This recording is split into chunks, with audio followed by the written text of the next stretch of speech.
Jeg sidder her med Daniel, som har været med til vores tidligere fest, og jeg vil lige stille ham et par spørgsmål omkring hans oplevelser af det, og hvad han fik ud af det. Så, hej Daniel. Hej.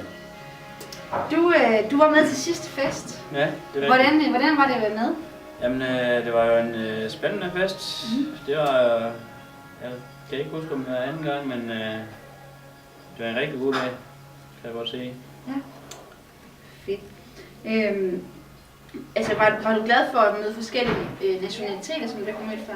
Jo, der var et par stykker fra Grønland, som endelig spillede bordtennis med efter fodboldkamp. Og så sammen med dem ved middagsbordet. Ja. Fedt. Hvordan, nu sagde du fodbold og bordtennis. Hvordan synes du om de her forskellige aktiviteter, der var? Var det godt planlagt? Hvordan var det at være med? Sådan, kan du fortælle lidt om dine oplevelser? Specielt fodbold, fordi at jeg er meget fodboldelsker, og så var det meget sjovt for mig. Og selvom andre ikke har spillet fodbold før den dag, så det ud som det hyggede sig. Og bordtennis, jeg er måske bedre at se det, men ikke særlig god, så jeg tabte et par kampe. Men det var sjovt at være med. Ja.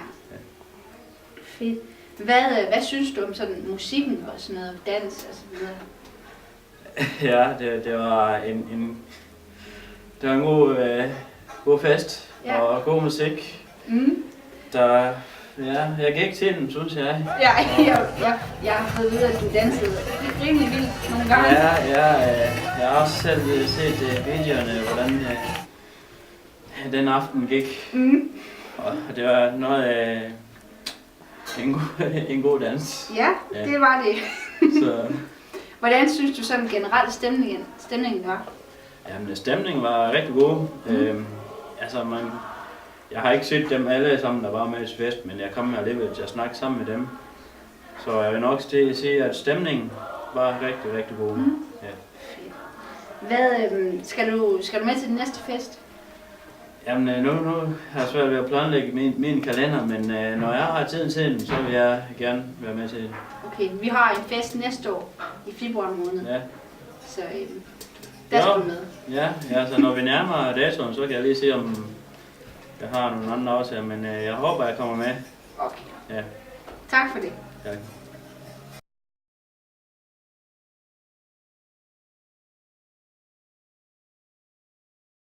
Jeg sidder her med Katrine, som også var med til festen, og nu har vi jo lige stillet Daniel et par spørgsmål, så nu tænkte jeg, at jeg også lige ville have fat i Katrine og stille hende et par spørgsmål, fordi hun også var med. Så hej Katrine, velkommen til dig. Hej, tak for det. Du var med til festen i Holstebro. Ja, det er rigtigt. Hvad var din oplevelse af festen? Jamen generelt synes jeg, det var en rigtig god fest med mange forskellige mennesker, der kom fra forskellige steder i Danmark for at deltage, og det synes jeg var rigtig fedt. Noget af det, som jeg personligt synes var rigtig godt at opleve, det var, at der var nogen, der tog helt fra Aalborg, og selvom de bare lige kunne være med i et par timer. Så det synes jeg viste, at folk rigtig gerne ville deltage, og generelt, at alle havde en rigtig fed fest sammen.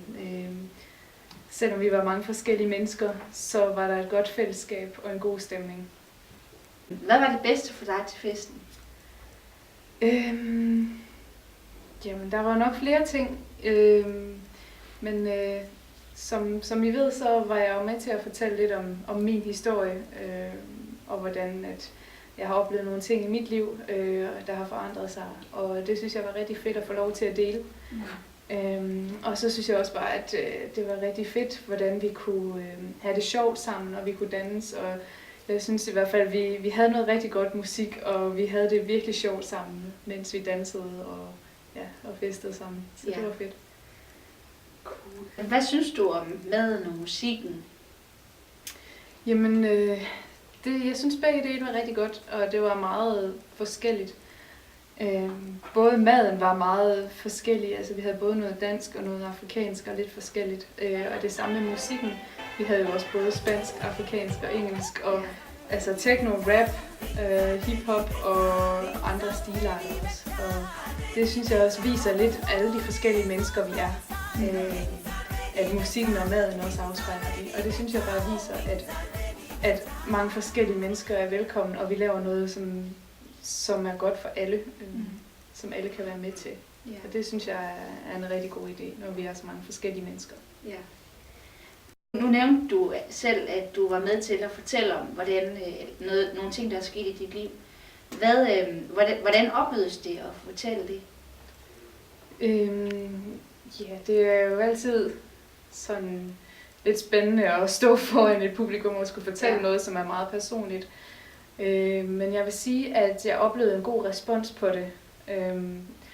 Jeg synes, folk tog imod det og var meget interesserede og stillede også spørgsmål tilbage. Og det synes jeg var fedt at opleve, at folk gerne vil vide noget mere om det. Så det var et godt publikum. Dejligt. Hvad tænkte du om den tid, hvor der var film og sådan videre? Var det godt? Det synes jeg, ja. Det var det. Det var en tid, hvor at man kan sige, tempoet ligesom faldt lidt ned igen, og vi havde tid til at hygge sammen og spise lidt slik og noget kage, og bare sådan sidde og slappe lidt af. Hvor der alligevel også var et budskab i filmen, som nogen fik lidt tid at reflektere over. Så jeg synes, det var en god måde at afrunde festen på med filmen. Ja.